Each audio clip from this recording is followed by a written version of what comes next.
The more popular your Node or Bun app becomes, the more you start experiencing this interesting issue, which is that tracking down a problem that a specific user is having becomes very difficult. To understand why, let's look at this example. Imagine we have a SaaS that converts YouTube videos into X threads. Then a user makes a request.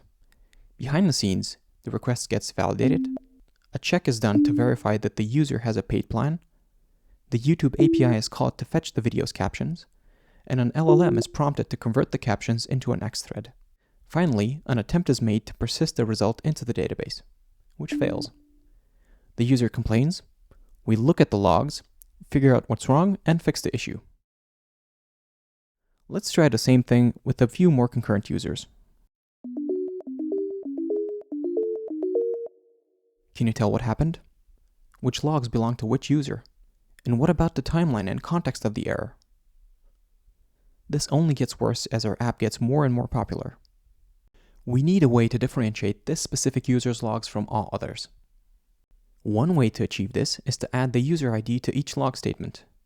Now when something goes wrong, we can filter out all the noise and get the full picture. So that's it, right? We just add the user ID and the job is done? Well, not quite. If we do this manually, it easily gets out of hand.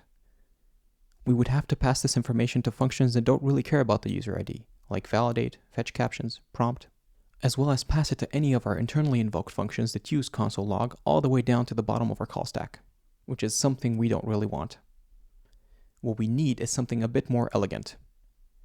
If we could wrap the execution of our workload into a contextual container, have the log function figure out the context and use it automatically, and not change most of our code, that'd be perfect. As it turns out, there is an API available both in Node and Bun that allows us to do just that, and its name is async local storage. Using it is straightforward. First, we import it and create an instance.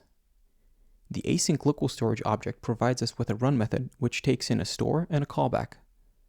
The store takes in the context that we want to share, and the callback is the contextual wrapper for our code. In this callback, we can always get our context with the getStore method, no matter how deep in the call stack we are. With this in mind, we can now contextualize our logs. We wrap the run method into run_with_context, and as context, we pass the user ID. For the callback, we just pass our function wrapper. Then we create a new log function that just gets the context with getStore and logs it. To make use of this enhancement, we wrap our generation logic into run_with_context and replace console.log with our log function. As a side note, we can also override the default behavior of console.log so we don't have to rewrite any of our code, but in most cases I would advise against it. Now when the workflow is triggered, even concurrently, all the logs are prepended with an identifier unique to that specific user, making it trivial to filter and troubleshoot. This concept is easily extendable and nicely complements other logging best practices.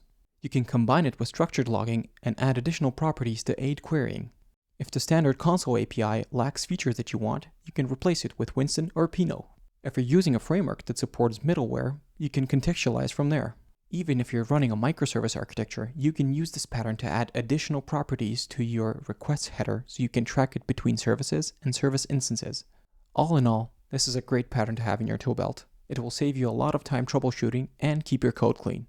I personally came to it in a previous job where we moved our services from Lambdas to Node ECS, and I was missing the contextualized logging that Lambdas provided out of the box. If you liked this video, consider subscribing. And if you're thinking about a career in software engineering or trying to grow in your current position as a software engineer, book a call with me. I can help you. My link is in the description. Thank you for watching, and see you soon.